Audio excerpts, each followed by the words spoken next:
بسم اللہ الرحمن الرحیم۔ السلام علیکم۔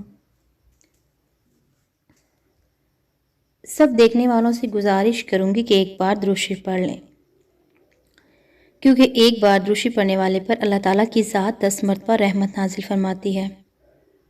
حدیث ریمائنڈر کے ساتھ میں دوبارہ حاضر ہوں۔ رسول اللہ صلی اللہ علیہ وآلہ وسلم نے فرمایا، کیا میں تمہیں وہ کلمات نہ بتلاؤں کہ جب کسی شخص پر کوئی غم یا دنیا کی کوئی مصیبت ٹوٹے اور وہ ان کے ذریعے دعا کرے تو وہ مصیبت اٹھا لی جاتی ہے۔ وہ یونس علیہ السلام کی یہ دعا ہے، لا الہ الا انت سبحانک انی کنت من الظالمین۔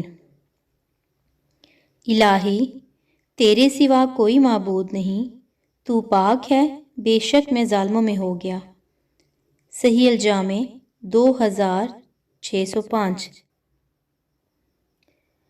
لائک، شیئر اور کمنٹ کر کے اپنی محبت کا اظہار ضرور کیجیے گا۔ جو دیکھنے کا بہت شکریہ۔ اللہ حافظ۔